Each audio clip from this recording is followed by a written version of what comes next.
नमस्कार आपण मानको लिप्सा ब्लॉग्स को स्वागत। थंबनेल देखिके आपण माने तो जानि सारी थिबे मु आज कुआडे जाउछे खंडगिरी मेला बोलिबा को। हाँ मु खाली एकुटिया जाउनी, मो संगे मो भौणी भी जाउछन्ते।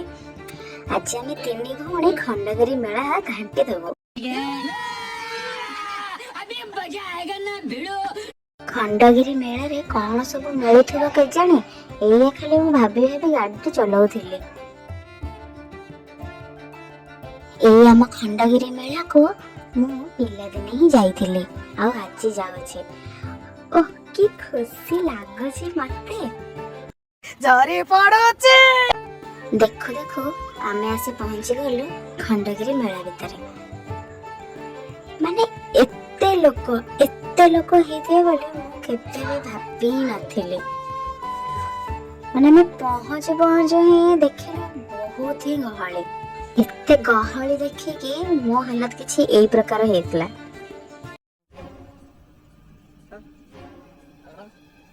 हेले से गहली भितरे पसी के भी आमे सब किणा किणी करथिलो। कोन सब खंडगिरी मेला रे मिलु से आसंदा देखिबा। छोटे छोटे तमाशे जैसे पानी बतासे हाथों से ना जाने दे।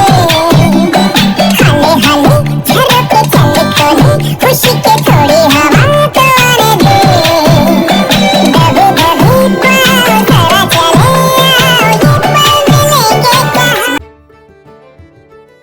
एते सब दुकान बाजार आओ एते सब किणा बिका भितरे आम तिनी भौणी को लागिला बहुत जोरे भोक। आमे चलु खाइबा को। ये तो लेटेस्ट न्यूज़ है।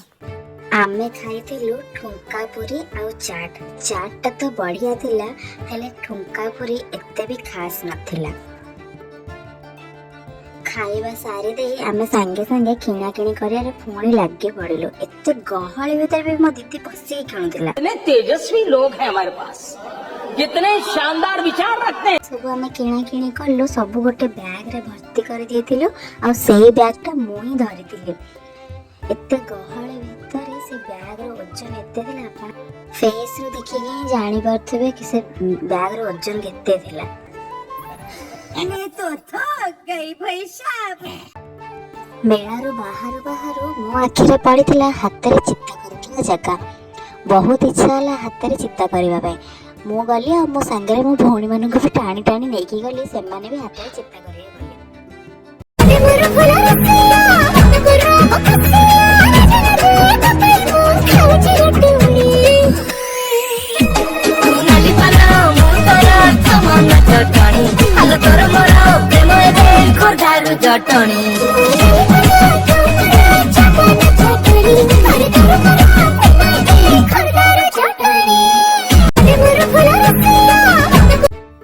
हाथ रे चित्ता करे सारी आम पुणी आग को बढ़ी चलू। सतरा जी मेला रे बहुत मजा लगिला।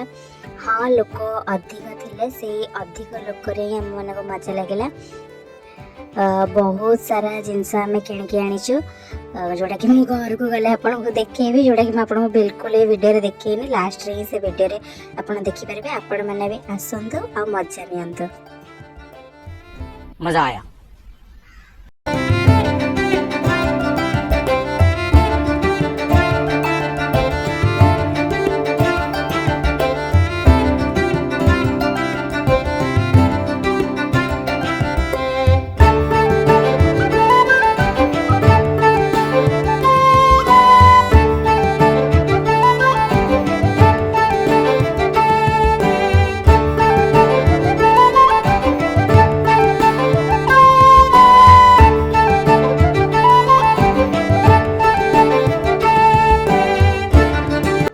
आमे घर को फेरिला बेल को तो पूरा राति हो जाइथिला, किंतु हाँ एक्साइटमेंट थिला जे घर को जाके आपण मानको सब जिंस खोली के देखैमु बोली।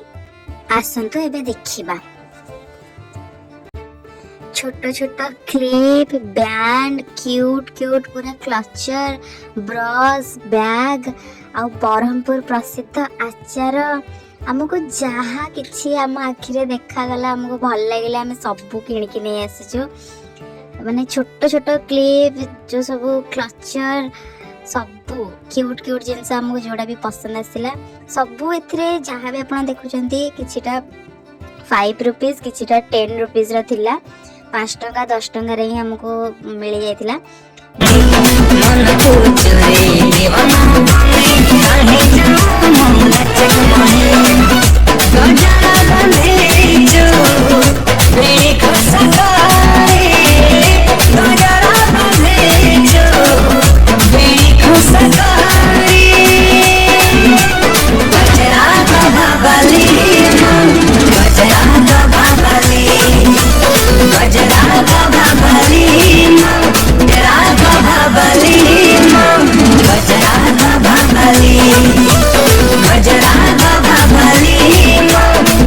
आज सतरे खंडगिरी मेला को जाकि मोर तो दिन बनी जाइए मु बहुत ही खुशी थी। मुझे चाहिए आपण मैंने भी जाकि खंडगिरी यात्रा बुली आसतु। एबे जांका भी खंडगिरी यात्रा चली ये भी आम सहित देखुला तो आपण मैंने भी देखिए लाइक कर दें तो thank you. Thanks. Love you.